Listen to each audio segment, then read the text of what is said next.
I had a lot of fun with it. You know, I'm kind of used to that type of banter, and I didn't mind it at all. And you know, I think they appreciate the fact that I didn't have thin skin, and I didn't take offense to everything they said, because a few of them coming at me pretty hard. I think you won a few over. What do you think? I think so too. Yeah, that's what they were kind of saying. I just did the Q&A upstairs with the VIP section or whatever it is, and they all said they were impressed with how well I took the abuse yesterday. Were you anticipating that from the British crowd? Yeah, I was, because I think the British have it's a different sense of humor than you do in America. You know, it's a little more aggressive, a little more witty, and so I kind of was expecting it, but some of them dudes were like coming at me pretty hard, so I didn't expect them to be that ballsy about it. What's been the biggest surprise that you've sort of dealt with since you've been over here dealing with the British fans? Let's see. You know what? I wanted to see London. I didn't know how much. Everyone says, "Oh, London's always cloudy and rainy." It's like I don't think the weather affects me. It's fantastic. I mean, my wife and I were at the Tower of London today. We saw Westminster Abbey today. We really enjoyed it. I've had a blast. Is it your first time in London? First time, yes. Any part of England. Are you enjoying it? I am a lot, yeah. So, at this point, is it just all the talking's over and you just got to wait to see who wins tonight? Yeah, that's kind of why I said I just had a Q&A. It's like, I think if Masvidal wins, he's going to make some lame-ass excuse why he doesn't have to fight me. I think Till's in. I think I got him hook, line, and sinker. The other day he said something crazy like, it was funny because he said he'll have to work his way up the rankings. Meanwhile, he's fighting a guy that's ranked number 11, which I thought was pretty funny. But it seems like I got him, and especially if I'm able to goad him in front of his hometown crowd, I just don't think he's going to have anywhere to go but say yes. See, when he ran out yesterday, do you like that sort of stuff? I didn't actually see it. I was up here. It happened over there, so I watched the video after. Yeah, it was funny. It was funny. Listen, the crowd went nuts. They obviously loved it. I was just going to say, has there been anything said about the potential for you getting in the cage after the main event? I might have been asking around to see what I got to do. We'll see. We'll see. You know what? I'm already on the bad side of Dana White, so I don't want to get on the worst side of him by doing something insane. So, I'm sure there's necessary measures and precautions that got to be taken. So we'll see. I think Till wins. Yeah, I would guess. How would you see that going? I just think he's going to be a little better striker, a little more well-rounded, a little bigger, a little stronger, kind of just a little better everywhere. You've spoken about how with Robbie you didn't have anyone to talk, trash with, and obviously Darren seems to be up for it. Up for it. Do you think if you guys got into a velvet thing, I can imagine you getting under his skin quite easily, I think so too. Right? Yeah. I can imagine you can sort of, out witticism him and well, listen, now you're picking on Darren. That's my job. My job is to pick on Darren, not your job. So you just let me stick with my game plan. When you're trash talking people, one of the things I'm sort of spotting, watching the way you go about things, you don't really go for the personal abuse angle of that very. Well, no one really likes that. No, but that's what I mean. Is that a conscious decision that you sort of steer clear of that sort of stuff? Yeah, I feel. So much of it elsewhere.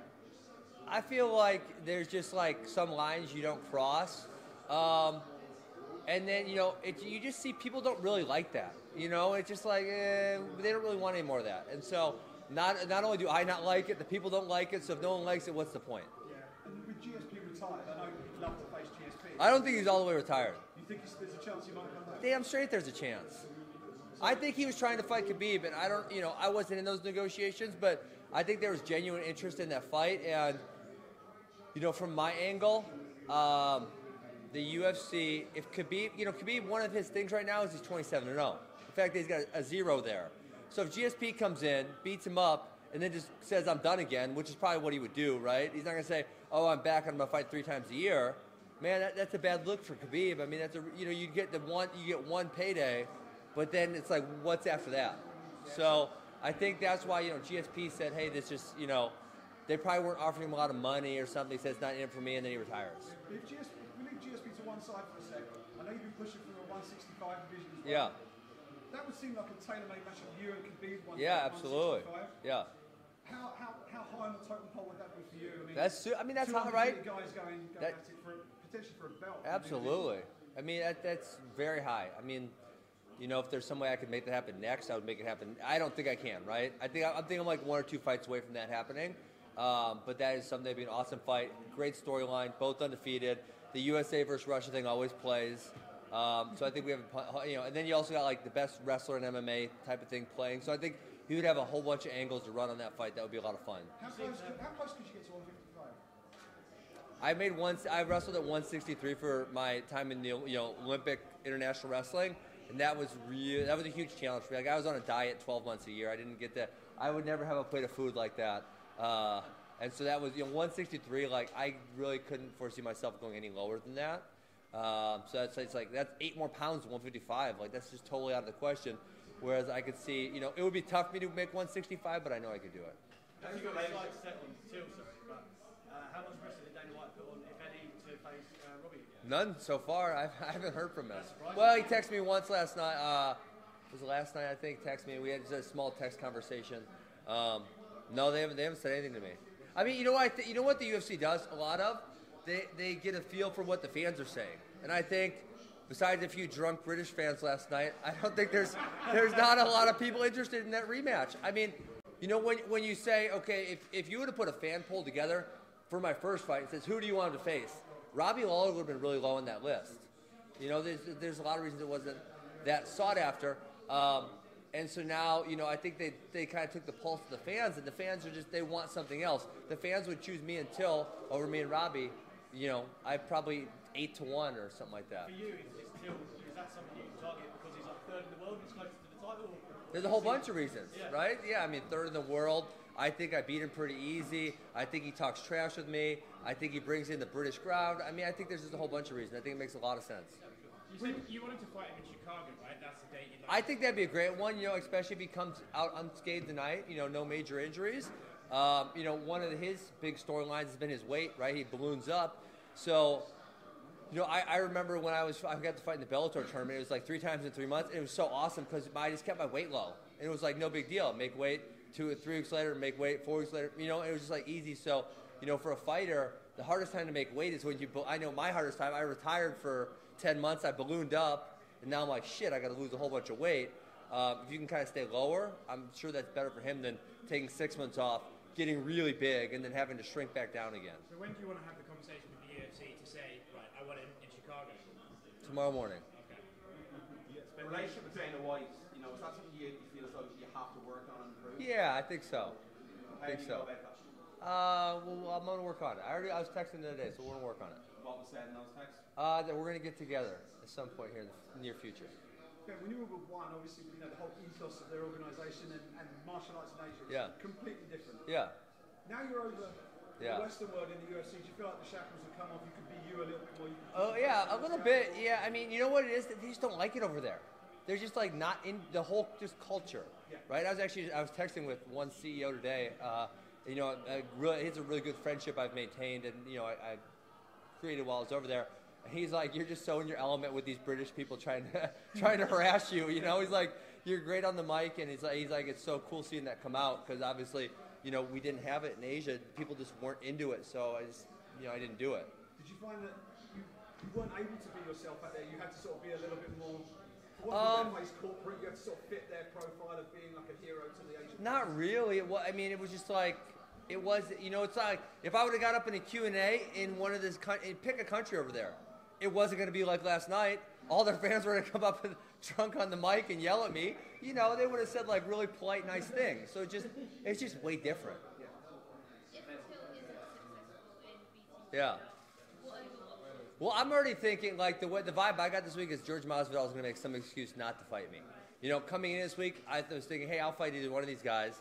Masvidal is ranked 11th, but if he beats the number 3 guy, he's, probably 4, 5, 6, 7, somewhere in there. And now he's just the way his interviews came off, he's going to find a whole bunch of reasons to say no. So if that does happen, I'm just going to kind of have to look at the division again and see who I can match up with. And if Colby does get the next shot at Usman now? Yeah, that's not guaranteed. So who knows? Maybe that's still in play. We don't know. Yeah, you know what? I actually, as much as I don't like Colby, I'll be fair. He does deserve it, right? He had the interim title, and the reason they kind of skipped over him was because they tried to make him versus Marty for 233, and he said no, right? He said I'm not fighting. I think he's scared of Marty a little bit, personally, and that was where I kind of tried to put myself and said I'll fight him. I know he's really tough. I'm here to fight the best guys. That's what I'm here for. I know it's going to be a challenge. I'm okay with that. And Colby said, I want nothing to do with it. And so that was why Colby got skipped. And now they're letting him back in the mix. But, you know, if you think of, there's no real heat between Usman and Colby. It's not there. There's real heat between Usman and me. I don't dislike it, but he came at me like a honey badger. So whatever, let's do this. And then number two is, you know, if you just look at the surge of interest in me, I think me versus Usman sells a lot more. And if you're Usman, you're saying, well, let me read my contract here. Oh, I get paid on the number of pay-per-views, right? He gets one fee, but he gets paid on the number of pay-per-views. And I'm saying, if I'm Usman, I'm saying, damn, how many pay-per-views is Colby going to sell me? How many pay-per-views is Ben going to sell me? Ooh, that's going to be a lot more. Ooh, my paycheck's going to be a lot more. I'll take that one. You're generating loads of traffic right now, loads Yeah. of clicks. There's a lot of attention coming your way. Yeah. You had a really exciting fight with Robbie Lawler. Yeah. One of the reasons why it was so exciting was Because I got my ass beat for a minute. Yeah. Yeah, Now it was not good. Your game is very much wrestling based. You Yeah. yeah. People smother them, shut them down. Now, traditionally, that's something that tends to not go down well with fans. Over That's not true. That's a false narrative. I'm going to stop you. It's a false narrative. Okay, take Conor out of the picture. Who's the best seller ever? Ever. Chael. What? Chael or Bisbee? No. GSP. GSP's like pay-per-view seller. Sorry. Okay, GSP is the number 2. Yeah. Who's the number 3? Brock Lesnar, also wrestler. Who's the number 4? Ronda Rousey, also used just grappling. So the narrative that grappling doesn't sell is just false. After Conor, number 2, 3, and 4 are all grappling-based people. So that narrative is just not there. And you know, I would even go number 5 is probably, I would guess, John Jones, maybe DC.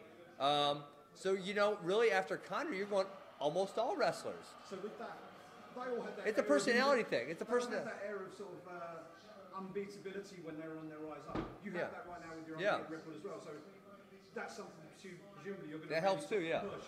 Because But the it's wrestler that personality. wins that and then occasionally loses. Yeah. That gets a bit stale, right? It's personality too, right? I mean, that has obviously if Conor's record / skill set is not like far beyond anyone else. What was far beyond anyone else was his ability to sell a fight and create drama and have a personality. That was what set him apart. It wasn't his ability to fight. I mean, you know, he was 1-1 against Nate Diaz, and the one he won was highly questionable. Nate Diaz is a 500 fighter in the UFC. He's not a world beater. So Conor's fighting didn't set him apart. It was his personality. And that was, you know, I think that's, if you look at number 2 through 5, all for different reasons. Their personality was really popular. Right now, my personality, it's like, I can't figure it out. It's really weird. Because my personality was kind of like, I kind of got shit on for like close to a decade. And all of a sudden something switches and everyone loves me. And I'm like, I don't know what freaking happened. I'm doing the same thing I was the last 8 years. And so for whatever reason it is, right now my personality is catching on. And I think that, you know, that's obviously what sells. You have 2 or 3 in a row. Sorry, 2 or 3 in a row. Yeah. You're up there at the top of the division, so you get hold of that belt. Yeah. And you keep winning and you keep dominating with your wrestling. What's going to keep you selling? Is it going to be the fact that you're unbeatable and people want to see you get beat? Well, let me Or is sell, it because people and want to then see I'll you tell beat? you. I think both, we'll both. But once I start selling, then I'll tell you. Guys, we have time for one more question. One more. Then I go pick up my wife. Going back to Colby and Usman, who do you see coming out the winner? I think Usman wins that. How do you think I just say, kind of like I said about Till and Masvidal, I just think Usman's a little bit better everywhere. A little bit better wrestler, a little stronger, a little better striker. It's kind of like I said, a little better everywhere, and that's a hard recipe to beat. If the other person's just a little better than you everywhere, there's just not a huge route for victory.